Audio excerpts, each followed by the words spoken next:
They're here, Commander. And I, for one, am grateful that they are. Told you've been busy since our paths last crossed at the Gimlet Dark. Not that I understand half of it. When the science spoke of other worlds, I'd struggled to describe what I pictured. Mayhap things would seem clearer were I to hear the tale from your own lips. But I'm afraid the situation will not afford us that luxury. I trust you two require no introduction. We meet again, hero of Eorzea.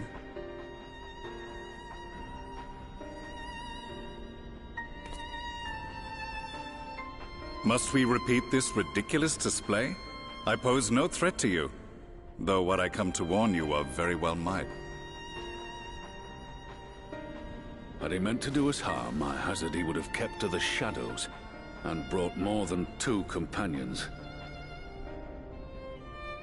We need not pretend to be the best of friends, but I hope we can put aside our differences for the present.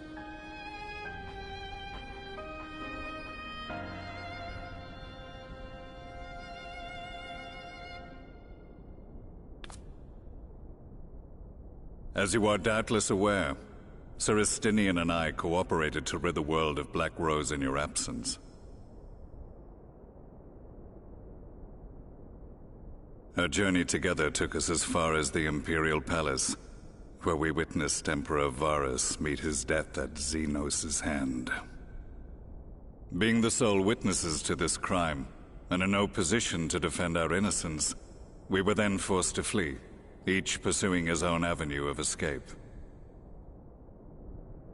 When we were later reunited, Estinian claimed to have encountered an unfamiliar kind of machina during his flight, but to me his description seemed anything but, and upon further investigation I found that I was right.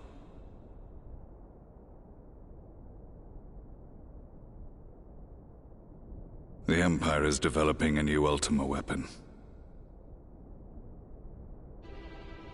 What, that Allagan monstrosity, created to vanquish primals, with which you yourself once thought to conquer Eorzea?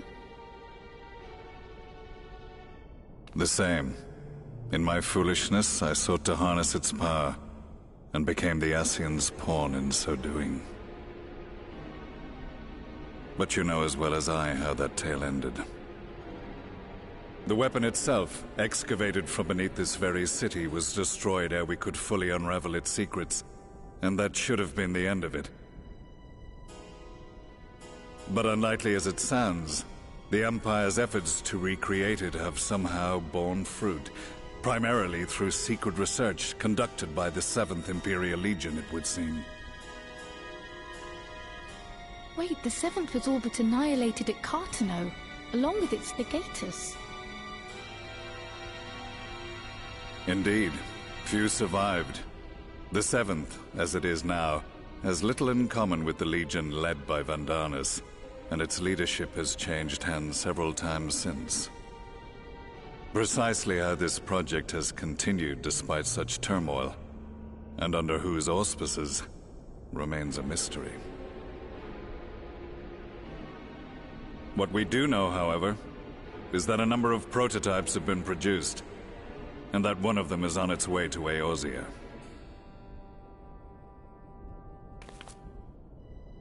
We attempted to stop it, but it was all we could do to slow its progress, so we resolved instead to bring you warning. And right glad are we that you did, though it soundly dashed our hopes that tensions might ease at last.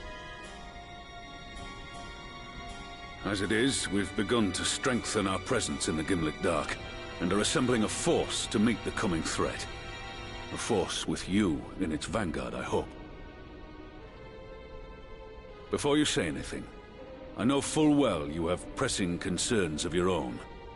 Your comrades remain in peril, and I would not ask you to forsake them. But the fact remains that you, and you alone, have faced the Ultima weapon, and emerged victorious. We need you. And so, when the time comes, if your comrades can spare you, I bid you lend us your strength. I've assigned an officer to await your word.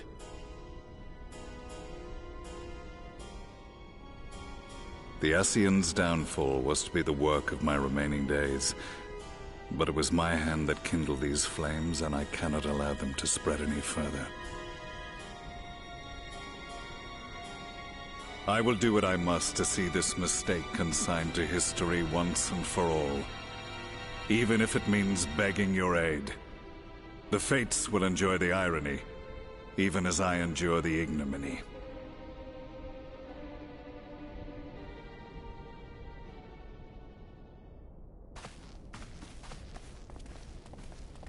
I too shall make for the border and offer my skills, meager though they seem in such company. Mayhap we shall meet there anon.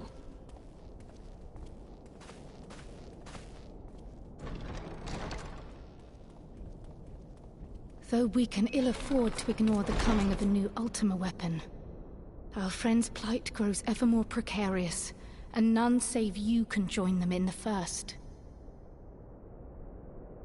I only hope you are not forced to make a choice.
Now that we are all here, what news from the source?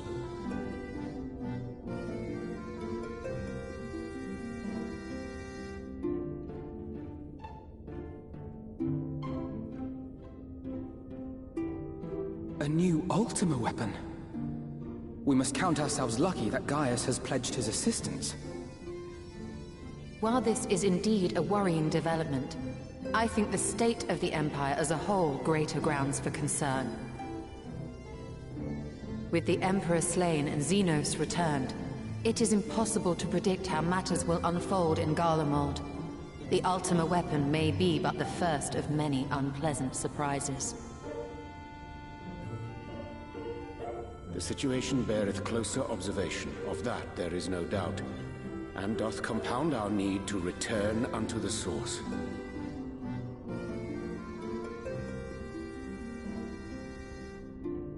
Then let us address that issue. Our long search for a means to see you safely home may well be nearing its conclusion. Thanks in large part to Urianger and Beklug's invaluable insight, we have succeeded in fashioning a vessel for the journey.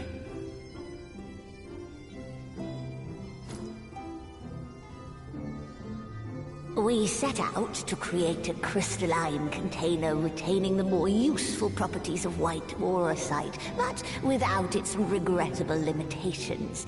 And after a good deal of trial and error, we made one. An ark for soul and mind both that will allow your incorporeal self in its entirety to be ferried between worlds. A spirit vessel, if you will. However... However? Though the vessel is possessed of the requisite qualities to hold mind and memory, it wanteth yet for a means to receive of them. For that, we must needs imbue it with the Exarch's innate gift. A gift that lives on only through the blood of the Allegan Emperors, which certainly does not flow within aurosite or any other crystal. Just so, milady. The blood serveth as a conduit of sorts. In its absence, memory cannot pass from mind unto mind, nor from flesh unto crystal. That being the case, we must either alter the process of inheritance so as to require no such thing, or determine a means by which my blood may permeate the vessel. I am hopeful that the records found within this tower will yield the knowledge we require to pursue one or the other of these avenues. As well you should be. The Allegan's body of etherological research is extraordinary. I can scarce believe it the work of ages past. But its underlying principles are not so very different from those of my own field of study. Given time, we will find the answers we seek.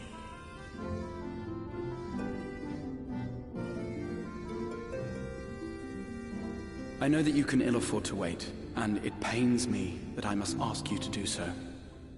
I can only reaffirm my promise to you that a solution will be found. Whatever it takes, I will see you safely home.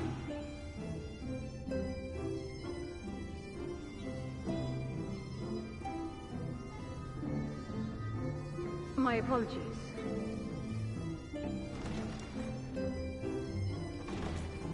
I do hope you haven't come to tell us that mortal peril fast approaches. No. I had hoped to speak with the Warrior of Darkness. But there is no need to cut short your meeting on my account. I will be waiting outside.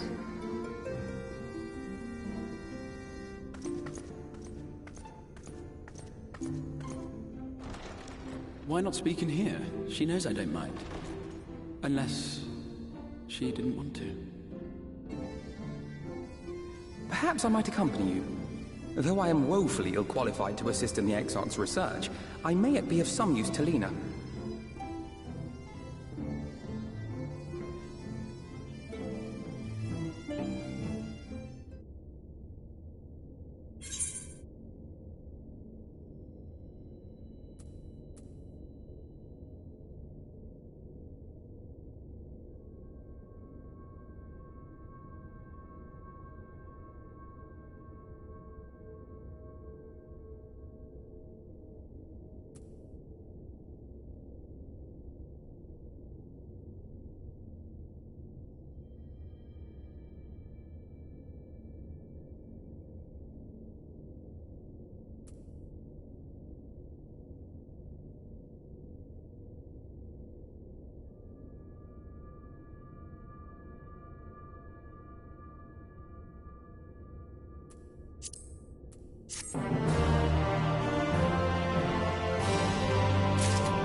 Did you slay this Eater? Your orders were to await the main force before engaging. No, Captain. It wasn't us, I swear it. A man came out of nowhere and cut it down before we knew what was happening. By himself? Certainly it is no light warden, but nevertheless. It's true. Felled it with a single swing of his axe he did. Never seen anything like it. So I says to him, "Who are you, the warrior of bleeding darkness?" And he says, "No, I'm a warrior of light." And that was it. Buggered off as quick as he came. A warrior of light? Why would someone go around calling himself that, though? It was those bastards who caused the flood. I mean, if you were going to pretend to be anyone, it'd be her. The warrior of darkness. Eh? Oh, I didn't know. It's an honor.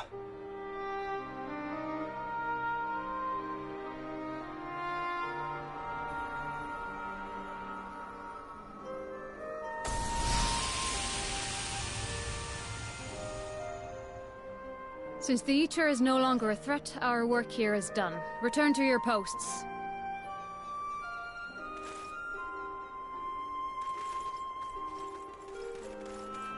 I had hoped to fight at your side today. But I'll continue to follow your example, and may we meet again.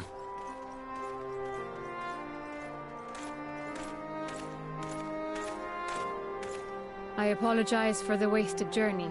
It seems I overestimated the threat.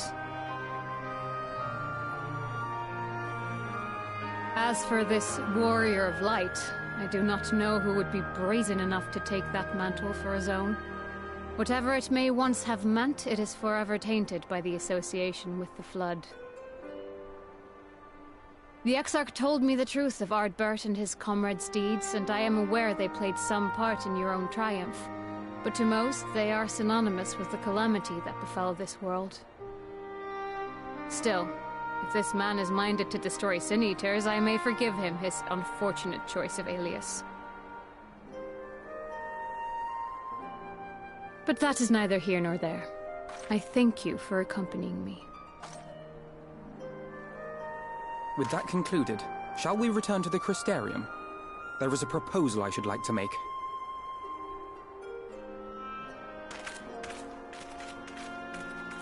Forgive me. There is one more thing. A personal concern of mine. I had hoped you might have a moment to speak privately. Take your time. I shall go on ahead.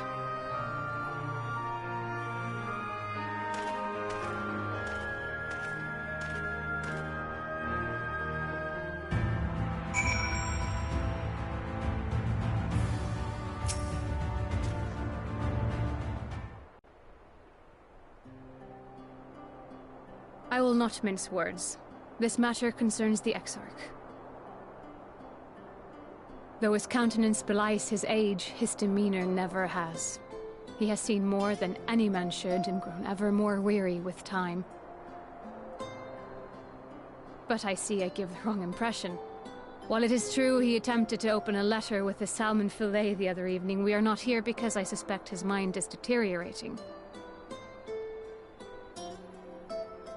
Nor do I believe him to be so maddeningly unconcerned by the prospect of his own death as he once was. Indeed, the opposite is true.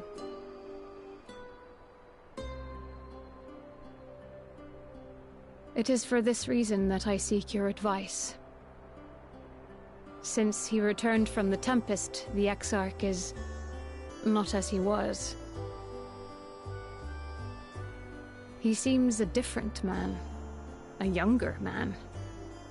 I know not the details of his research, but when I saw him at work recently, there was a glint in his eye that I had never seen before. He looked happy. It was as if he had peered into the future and for the first time found joy there. Though it gladdens me to see him thus, I wonder if I should not keep my distance. I fear that my presence will only anchor him to the past, remind him of all the pain that came before.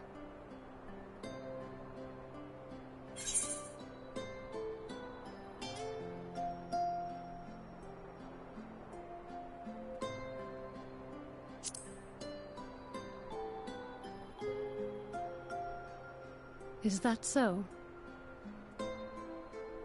Then perhaps we might remain as we were. As we have always been. What a relief.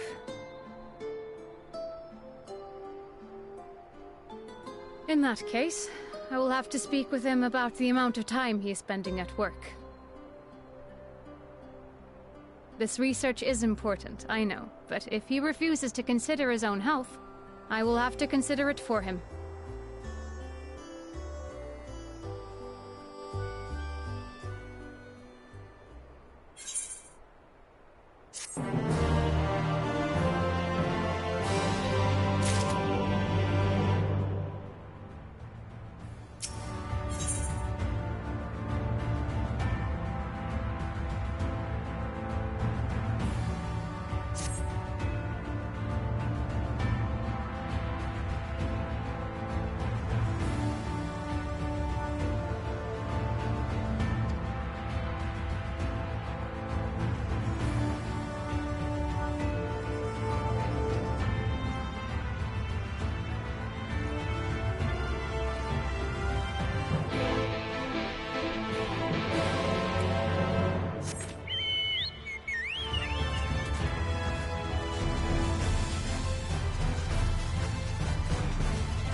Yes, this looks to be nearly everyone.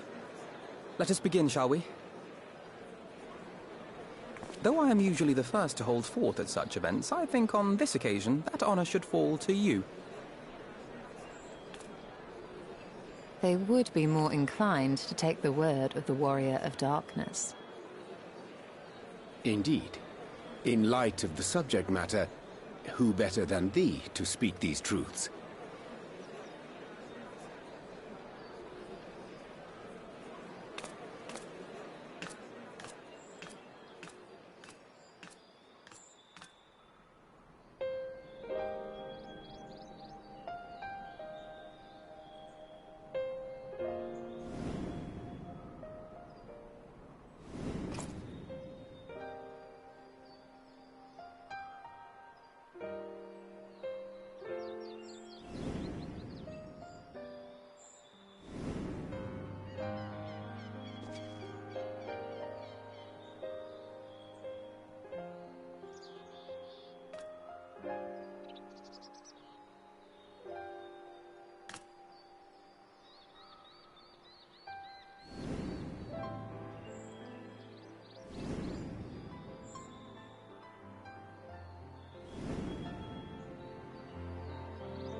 Wicked White?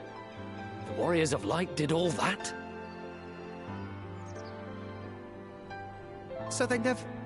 I mean, they only ever wanted to help. And when everything they'd done turned to ash, they still carried on. They gave everything to stop the flood. First their lives, then their souls. And they managed it too, in the end. They saved us. And we cursed their names.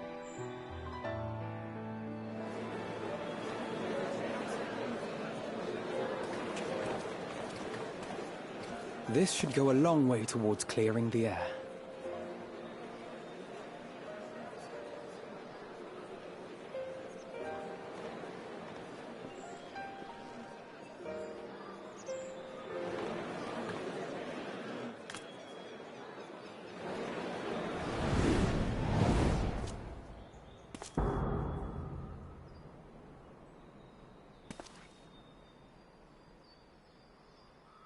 Impossible.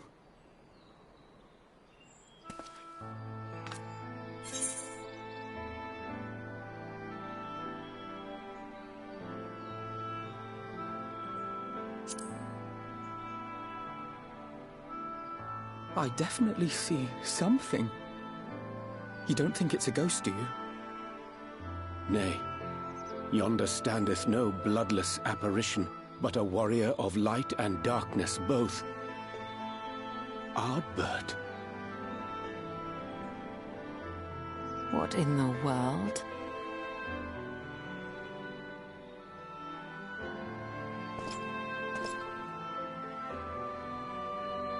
It's you! The one who slew the Eater!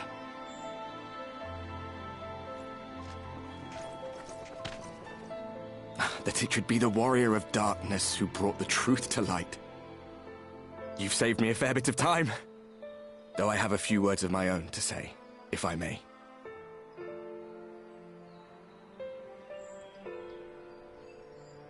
People of the Crystarium! I am Ardbert. One of those you know as a Warrior of Light. That's impossible. You should be dead. Aye, that I should. But as the world has been given new life, so too have I. I know not why I, and I alone, have been gifted this chance. But I do know this. Only by the will of the star itself could such a miracle come to pass.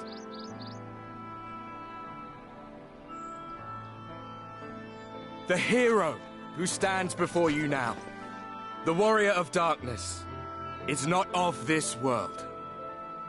And the day will come when she must return to her home.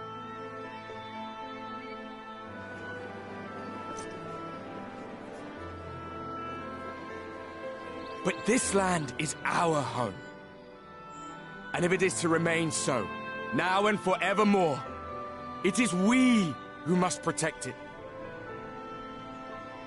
The time to rely on saviors from afar has passed. It is you who must rise. You who must become the new warriors of light! What? Us? Warriors of light?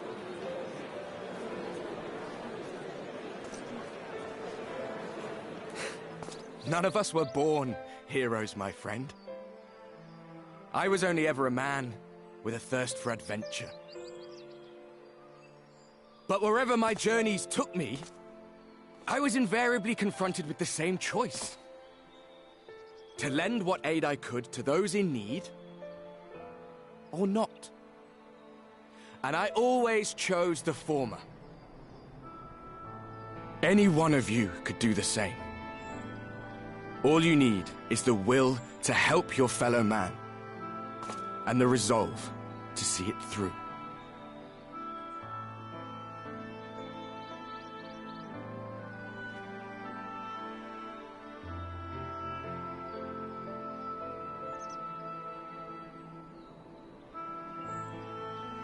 From thine own lips did we learn of Ardbert's fate, and by thy countenance I gather thou art not inclined to recant thy testimony.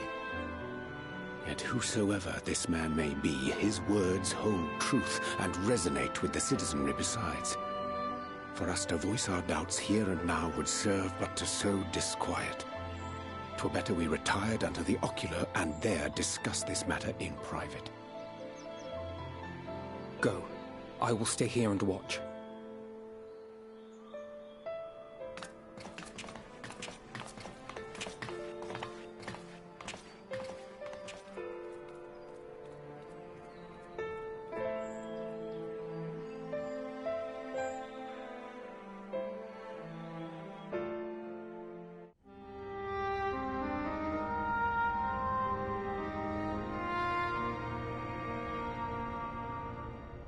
So, that is a warrior of light of the first.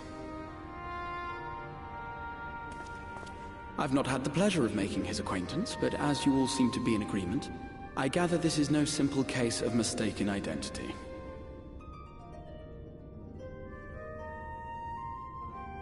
As far as I was able to discern, that was indeed Ardbert.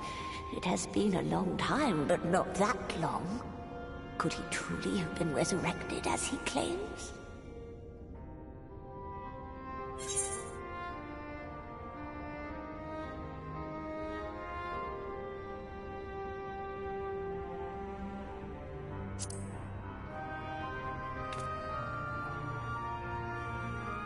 Ardbert did entrust his very soul unto thee. I see no reason to question thy judgment. Nor I. To my eyes, your ether burns as brightly as the day you slew Emmett Selk. That is proof that he is with you still.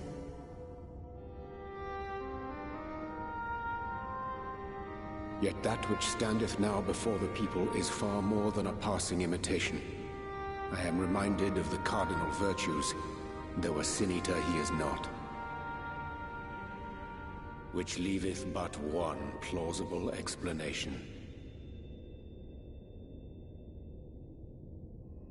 That he is an Ascian.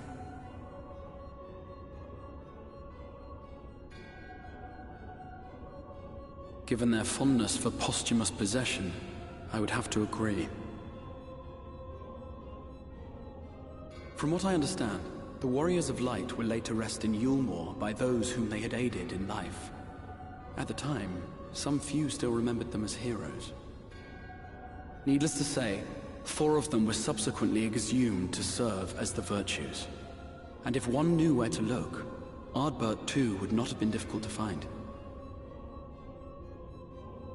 Assuming then that this is indeed the work of an Ascian, my mind inevitably turns to the last remaining paragon to survive the Sundering.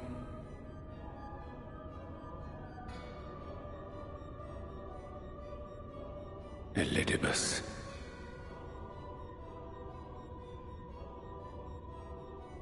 That Xenos hath reclaimed his own flesh is known. Thus evicted from his borrowed form, and cognizant no doubt of Emet-Selk's failure here in the First, 'tis quite possible the emissary chose Ardbert for his next vessel. Inhabiting the flesh of the fallen? My, that is unsavory. And they do this often, you say? Verily, for they possess no corporeal forms of their own. In what one may term their natural state, none save those gifted with the echo can perceive them.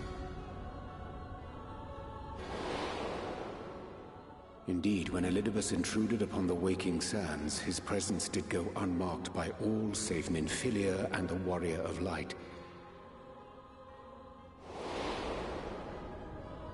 On that occasion, I myself remained ignorant of his coming until after his departure. It was only at a later juncture, when he deigned to appear before me in borrowed flesh, that I was finally able to take the measure of him. In such puppetry do the Ascians engage when they seek to influence the course of history. And they have gained much by it. Emet-Selk single-handedly built the Garlean Empire in this manner, while the Hebrea came close to conquering Eorzea, having taken possession of Thancred's living body. Yet it must needs be noted that the Ascians cannot avail themselves of all mortal vessels. For were they able to do so, none would serve as a better pawn than our own redoubtable champion. Mayhap the blessing of light shieldeth Hydaelyn's chosen from Ascian influence. Or mayhap other forces are at work. We cannot say for certain. Whatever the reason, I hope it holds true. I dare not contemplate what might come to pass otherwise. Is it not peculiar, then, that Ardbert's mortal remains should be susceptible, given that he was once a warrior of light? Or did the final departure of his soul make it possible, perhaps? Regardless, to hear an Ascian use him to call forth new warriors of light boggles the mind.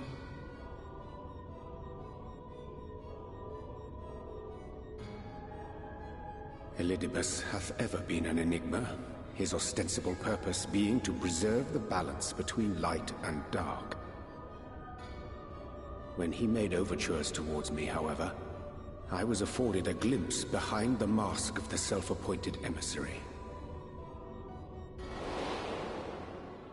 I shall not defend mine actions, undertaken in pursuit of a better understanding of our foe as either wise or prudent. Nevertheless, what little I did glean may now prove useful. Elidibus possesseth a subtle mind, practiced in the art of manipulation. That he coaxed this star's most valiant heroes as far as the source with naught save half-truths is no trifling feat. And now I believe he doth employ his skills once more to some as yet unknown end. Though naught is certain, should my suspicions prove true, we shall have need of all our wits if we are to uncover and thereafter thwart his plot. Agreed. 'Tis plain that simply speaking out against him will not avail us. At best, it would only serve to confuse the people. And I would hesitate to do anything which might tarnish Ardbert's reputation once more, nor yours by association.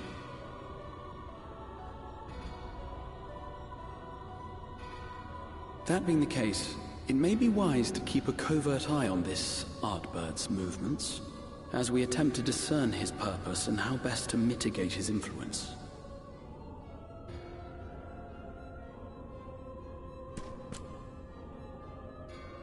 His performance appears to have concluded. What now? Go back out and follow him?